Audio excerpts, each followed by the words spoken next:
Hello and welcome back. Hello friends, welcome back to my channel. My name is Devren Cook, as you know, because that's my channel's name.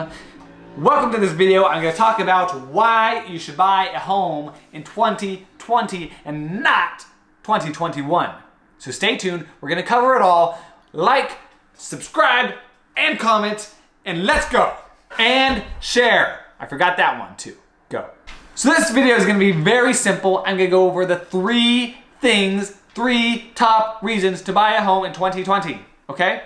Now, the first one, and this is critical. Interest rates on mortgages are the lowest they have ever been in US history. They're the lowest they have ever been, averaging 3.29%. That is super, super, super low. Think about it this way. And about a year ago, the average was about 4.25%. That's a whole percent that you're saving in interest over the life of your loan. On a 30-year loan, a $200,000 house, 1% difference is a difference of 40 grand over the course of your loan. What could you do with 40 grand? You could buy a Mercedes. You could buy a Rolex. You could buy all kinds of things. You could pay for your kids' college. Think about what you could do for $40,000 and go buy a house, get a crazy low interest rate, and you'll be able to do that as long as you save that additional money for the next 30 years. Sounds great and easy. So that's honestly the biggest thing of why you should buy a home in 2020. Interest rates are really just so super low.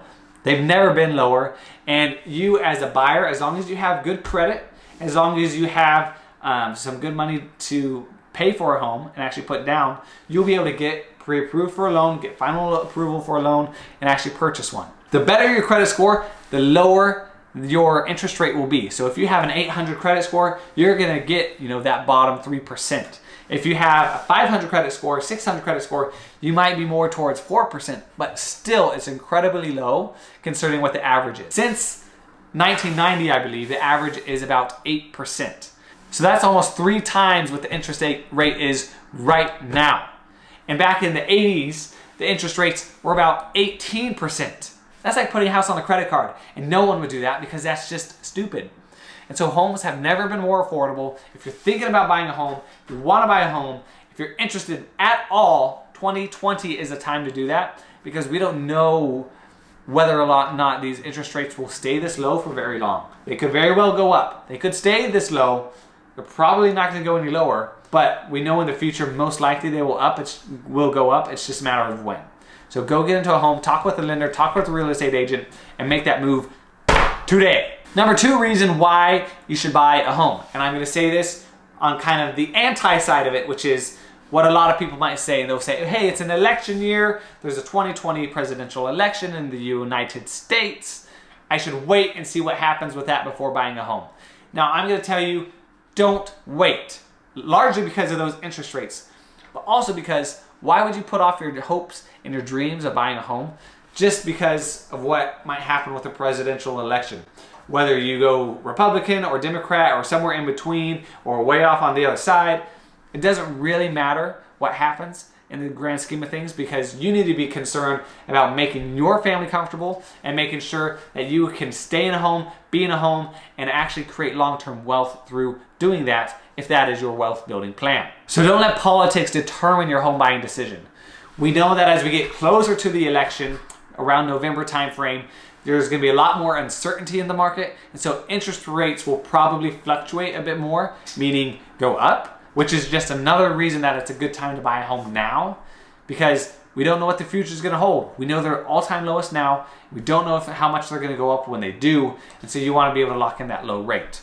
So don't worry, don't be so concerned about buying a home after the election. It's probably better for you to buy a home before the election. Varying circumstances depending on your own personal life, but just go buy a house. It's a smart thing to do. And the third reason is that it's 2020, guys. It's the start of a new decade. It's the time to make your goals happen, set some new goals, realize some goals that you've put off, and if buying a home is one of them, just go make it happen, okay? No sense in waiting. If you have the goal to buy a home in 3 years, see what you can do to make it happen in 6 months or in 9 months or in 1 year, okay? Don't think that you have to wait forever and ever and ever to buy a home or to think you have to have, 50% down or a 800 credit score. You don't have to have all those things. You can actually get into this home, and make your dream a reality much sooner. Those are the 3 simple reasons why to buy a home in 2020. The interest rates are crazy low. The election year will cause some more turmoil in the market a bit later on, which means you should buy a home now. And also, because it's a new decade, it's a great time of year, it's a great time to be alive, it's 2020, just buy a house. It just makes sense. Thank you for watching this video. A very short one today. Hope it made a lot of sense.